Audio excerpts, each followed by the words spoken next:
ما حراك بهذا أن يكبر قدرك عند الله. السلام عليكم ورحمة الله وبركاته. அல்லாஹ் நேசிக்கிறான். ரசூலுல்லாஹி ஸல்லல்லாஹு அலைஹி வஸல்லம் இடத்தில் ஒரு நபித்தோழர் வந்து கேட்கிறார், அல்லாஹுடைய தூதரே, அல்லாஹ் ரப்புல் ஆலமீன் அவனுடைய அடியார்களில் யாரை அல்லாஹ் நேசிக்கிறான்? சுப்ஹானல்லாஹ், என்ன கேள்வி பாருங்கள்.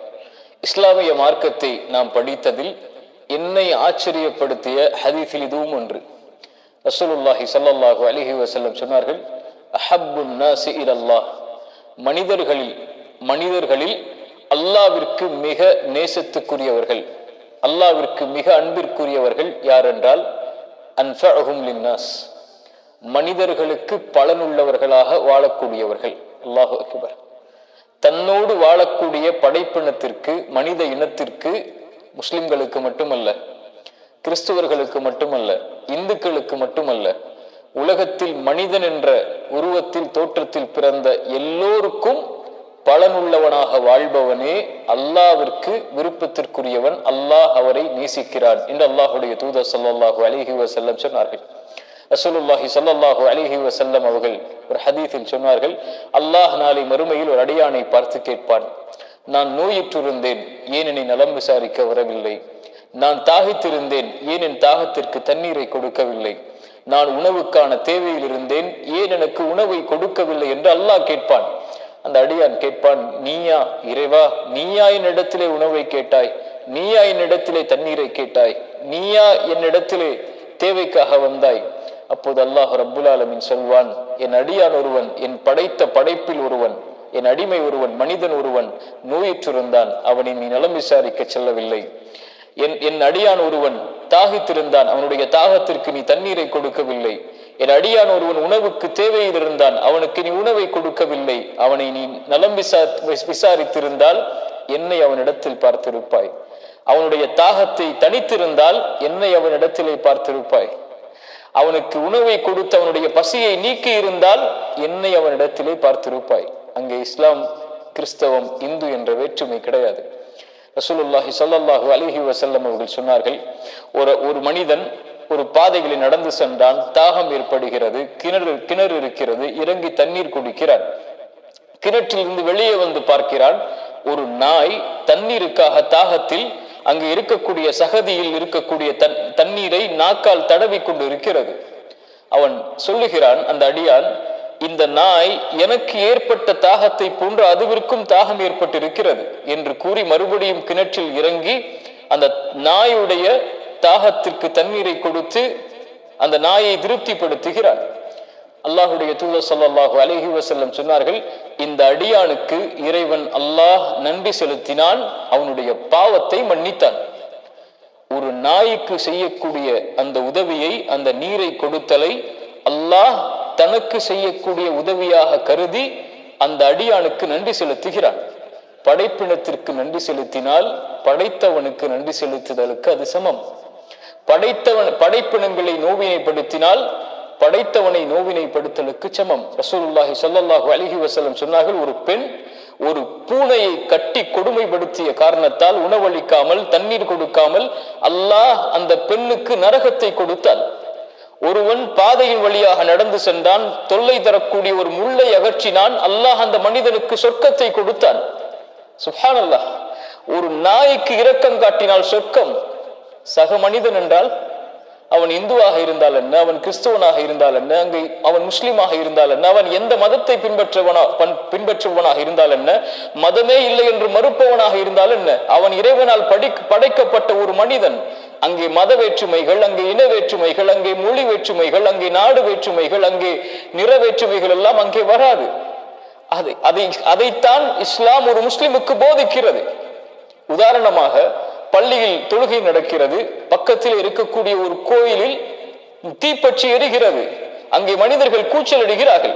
இங்கே தொழுகையா, அந்த மனிதர்களுக்கு உதவி செய்தலா? இஸ்லாம் சொல்லுகிறது, இந்த நேரத்தில் நீ செய்ய வேண்டியது அந்த மனிதர்களுக்கு சென்று உதவி செய். இதைவிட அது மேலானது. இப்போது அதைத்தான் அல்லாஹுடைய தூதர் ஸல்லல்லாஹு அலைஹி வஸல்லம் சொன்னார்கள், அல்லாஹ் ரப்புல் ஆலமீன் மனிதர்களில் யாரை அல்லாஹ் நேசிக்கிறான்? மனிதர்களுக்கு பலனுள்ளவனாக வாழக்கூடியவர்களை. சுப்ஹானல்லாஹ். ரசூலுல்லாஹி ஸல்லல்லாஹு அலைஹி வஸல்லம் இடத்திலே அந்த நபித்தோழர் மேலும் ஒரு கேள்வியை கேட்கிறார். செயல்களில், மனிதன் செய்யக்கூடிய செயலில் அல்லாஹ்விற்கு விருப்பமான, அல்லாஹ் நேசிக்கக்கூடிய செயல் எது? கேளுங்கள்.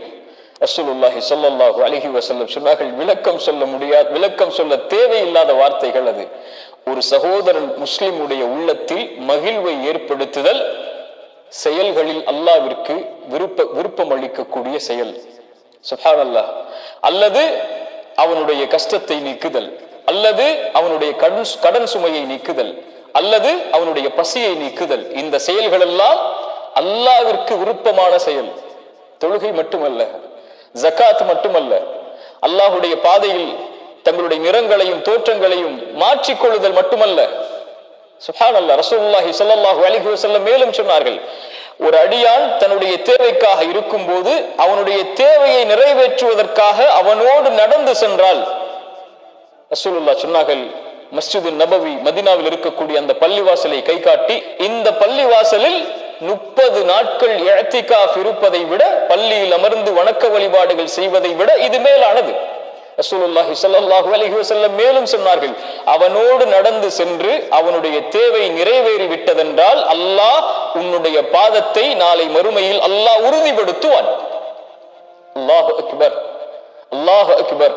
என்ன அழகிய தீனில் அல்லாஹ் நம்மை படைத்திருக்கிறான் என்று பாருங்கள். அபூபக்கர் சித்திக் ரலியல்லாஹு அன்ஹு அவர்களிடத்திலே, அவர்கள் இருக்கக்கூடிய சபையில் அல்லாஹ்வுடைய தூதர் ஸல்லல்லாஹு அலைஹி வஸல்லம் ஒரு முறை கேட்டார்கள், யார் இன்றைய தினம் நோன்பாளி? அபூபக்கர் சொன்னார்கள், நான். யார் இன்றைய தினம் ஒரு நோயாளியை நலம் விசாரித்தது? அபூபக்கர் ரலியல்லாஹு அன்ஹு சொன்னார்கள், நான். யார் என்று ஒரு ஏழைக்கு உணவளித்தது? அபூபக்கர் சித்திக் ரலியல்லாஹு அன்ஹு அவர்கள் சொன்னார்கள், நான். யார் என்று ஒரு ஜனாசாவை பின்தொடர்ந்தது? அபூபக்கர் ரலியல்லாஹு அன்ஹு சொன்னார்கள், அல்லாஹ்வுடைய தூதரே, நான். அபூபக்கரை பார்த்து அல்லாஹ்வுடைய தூதர் ஸல்லல்லாஹு அலைஹி வஸல்லம் சொன்னார்கள், சொர்க்கத்திற்கு ஒரு மனிதனை சேர்க்கக்கூடிய எல்லா செயல்களையும் அபூபக்கரை நீ வைத்திருக்கிறாய் என்று. இது பலனுள்ள வாழ்வு. அங்கே நோன்பு மட்டுமல்ல ஒரு நாளில், அங்கே தொழுகை மட்டுமல்ல ஒரு நாளில், அங்கே ஜனாசாவை பின்தொடர்ந்திருக்கிறார், இறந்தவரை பின்தொடர்ந்து அடக்கம் செய்திருக்கிறார், ஒரு நோயாளியை நலம் விசாரித்திருக்கிறார், ஒரு ஏழைக்கு உணவளித்திருக்கிறார். அல்லாஹு அக்பர், அல்லாஹு அக்பர். தொழுகை மட்டுமல்ல இஸ்லாம், ஜகாத் மட்டுமல்ல இஸ்லாம், லா இலாஹ இல்லல்லாஹ்வை வாயால் பரப்புதல் மட்டுமல்ல இஸ்லாம், செயல்களில் குணத்தில் எம்மை சீர்படுத்தி அல்லாஹ்விற்கு விருப்பத்திற்குரிய குணமாக மாற்றி அல்லாஹ்வுடைய நேசத்தை அதன் மூலமாக தேடுதல் தான் இஸ்லாம். ரசூலுல்லாஹி ஸல்லல்லாஹு அலைஹி வஸல்லம் இடத்திலே ஒரு நபித்தோழர் கேட்டார், அல்லாஹ்வுடைய தூதரே, ஒரு பெண் வணக்க வழிபாட்டில் முழுமையாக இருக்கிறாள், 5 வேளை தொழுகையை தொழுகிறாள், இரவு வணக்கத்தை தொழுகிறாள், கடமையான நோன்பை நோக்கிறாள், அதிகமாக தான தர்மங்கள் செய்கிறாள், ஆனால் அந்த பெண்ணால் அண்டை வீட்டார் நோவினை அடைகிறார். இந்த பெண் யார்? அல்லாஹ்வுடைய தூதரே.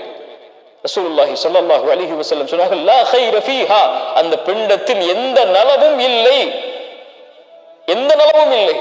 அந்த பெண் நரகத்தை சார்ந்தவள், தொழுகிறாள், ஆனால் அந்த பெண்ணால் அண்டை வீட்டான் நோவினை அடைகிறாள். அவன் முஸ்லிமா, இந்துவா, கிறிஸ்தவனா? ஒரு மனிதன் உன்னால் நோவினை அடைந்தால் அல்லாஹ் ஏற்றுக்கொள்ள மாட்டான். உன் இனம் ஏற்றுக்கொள்ளலாம், உன் சமூகம் ஏற்றுக்கொள்ளலாம், உன்னை படைத்த இறைவன் படைப்புகளுக்கு பொதுவான இறைவன் அவன். ரப்புல் ஆலமீன், அகில உலகத்திலே பிறந்த எல்லோருக்கும் அவன் ரப், இறைவன் அவன். அவன் முஸ்லிம் என்று, கிறிஸ்தவன் என்று, இந்து என்று நோவினை செய்வதில் பார்க்க மாட்டான், உதவி செய்வதில் பார்க்க மாட்டான். மனிதர்களுக்கு அவர்களுடைய தேவையை நிறைவேற்றுவது இறைவனுடைய கடமை. அது அந்த கடமை அல்லாஹ் நிறைவேற்றுவதற்கு தேர்ந்தெடுத்த கூட்டத்தில் சிறந்த கூட்டம் லா இலாஹ இல்லல்லாஹ்வை சுமந்திருக்கக்கூடிய நானும் நீங்களும். ஆனால் செயல் என் சமூகத்தில் எப்படி எப்படி அல்லாஹ் நேசிக்க வேண்டும் என்றால், அல்லாஹ்வுடைய நேசம் நமக்கு வேண்டும் என்றால், ரசூலுல்லாஹி ஸல்லல்லாஹு அலைஹி வஸல்லம் சொன்னார்கள், மனிதர்களுக்கு பலனுள்ள வாழ்வை வாழ், உன் மூலமாக ஒரு மனிதன் வாழ்ந்தான் என்ற வாழ்க்கையை வாழ், அல்லாஹ் உன்னை நேசிப்பான், அல்லாஹ் உன்னை நேசிப்பான். மரணமாகும் போது, மரண தருவாய் நெருங்கும் போது, கண்களை மூடும் போது, என்ன வாழ்க்கை வாழ்ந்தோம் என்று திரும்பி பார்க்கும் போது, கோடிகளை சேர்த்து குடும்பத்தை ஒரு பெரிய அரண்மனையில் வாழ வைத்து, சொகுசாக கார் பங்களா என்று வாழ வைத்து, குடும்பத்திற்கு சொத்துக்களை பரம்பரையாக சேர்த்து செல்லுகிறோம் என்ற திருப்தியா? திரும்பி பார்க்கும் போது என்னால் பலனடைந்த, இறைவனுடைய உதவியை கொண்டு பலனடைந்த வாழ்வுடைய மக்கள் இந்த உலகத்திலே வாழ்கிறார்கள். நான் இறந்த பிறகு எனக்காக அவர்கள் பிரார்த்தனை செய்வார்கள். நான் சென்றால் இடம் நிரப்பப்பட முடியாத இடமாக மனித இனத்திலே இருந்து இருக்க வேண்டும் என்ற பலனுள்ள வாழ்வோடு மரணிப்பது மரணமா? என்னால் ஒருவன் வாழ்ந்தான் என்ற வாழ்க்கையை சுமந்து மரணிப்பதுதான் அல்லாஹ் விரும்பக்கூடிய மரணம்.